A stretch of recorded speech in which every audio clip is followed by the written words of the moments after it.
Hey everybody, Dr. Lisa here, physical therapist and osteoporosis exercise specialist. Welcome to Brick House Bones number 21, where every week and every episode you get 4 new evidence-based exercises that are designed to help prevent fractures and help us to live the life that we love without fear. Okay, so 4 new exercises today are going to cover strengthening the upper head and neck so we can have a better head position in our posture. We've got a nice lateral balance exercises with 2 different levels of difficulty depending on where you are. I have a nice total body strength routine that's isometric, so just holding time under tension. And then after that, I have a power down or speed movement that can be adapted to any level. So welcome. If you're new here, this is Brick House Bones. I would love it if you would subscribe. I'm producing as much free content on bone health and fracture prevention, as well as breast cancer recovery that I can possibly produce. So please join and share this with others, and welcome to the Brick House Bones family.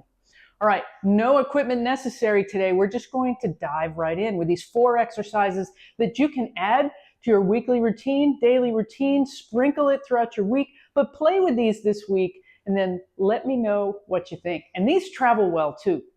So first one, I'm going to take my hands back, put them behind my head like so.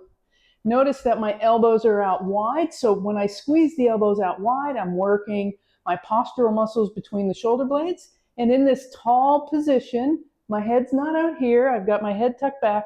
I'm pushing my head into my hands and resisting that force with my hands for 5 seconds and release.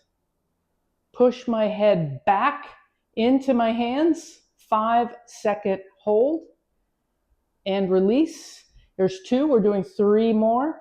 Press and hold. How hard do you press, Lisa? Well, you press as hard as feels safe for you if this is the first time you've ever done it. You do not have to press really hard to start.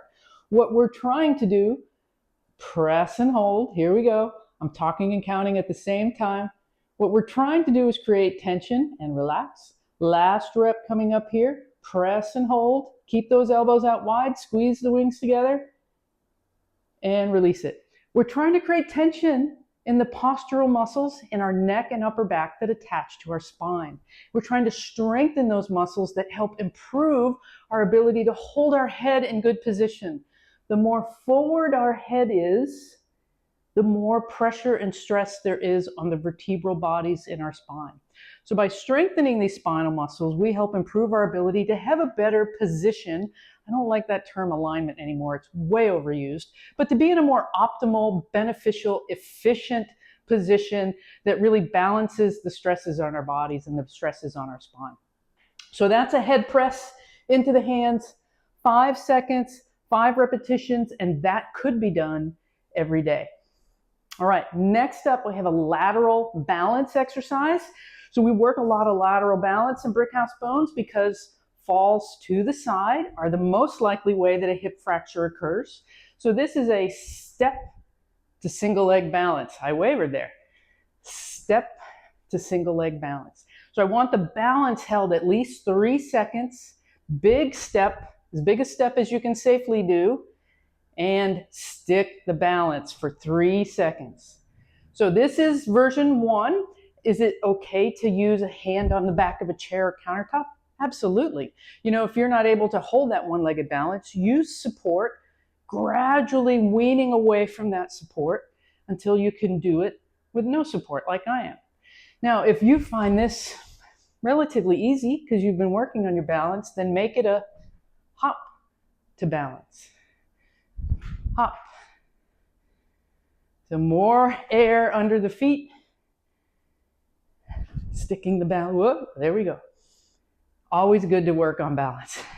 I have one leg better than the other, and it shows up when I move this direction. Okay, so lateral step to balance or lateral hop to balance, 3 seconds on each leg. And then I would shoot for minimum 10 reps up to 20 so that you get 10 experiences on each leg if you do 20 reps total. All right, excellent. Now we're moving on to our strength exercise. And this is a yoga pose called the chair pose. And we're going to try to hold it. So what I want you to do is get into the position, achieve that good position, figure out where you want your arms to be for it, and then hold it as long as you can. So this is called time under tension. And that isometric strength means we're holding a position under tension. So for chair pose, I usually start hands on my hips, reach the hips just slightly back and down. Keep your heart light lifting. So this is not this position. Heart light up. So tailbone is down, knees are bent. So we have lots of pressure coming through the legs now. We're in this chair position. Hands can stay here. Hands can come here to heart center.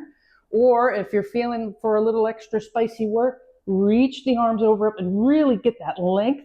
And now upper back postural muscles are working also. And keep your gaze, your eyes looking pretty much straight ahead of you, slightly down, and hold. Hold. See if you can hold for up to 30 seconds. Okay. If you feel yourself rising up, then you probably need to take a break. If you can't hold the arms, if your arms are out here, then bring them here. And maybe you alternate, reaching one arm up and then the other arm up until you get the strength. Maybe you reach up for a second and bring them back down, and you can play with that strength component a little bit at a time as it builds up. Hey, it doesn't need to be perfect on the first try, but do be sure and have that good position, engaging the core, belly button in, heart light up as you get into that chair pose. You will love the heat that gets developed in our legs and lower body with that one. And when the arms are extended, it is an excellent postural exercise as well. All right, last exercise today is the power down. And this is the opposite of a jump.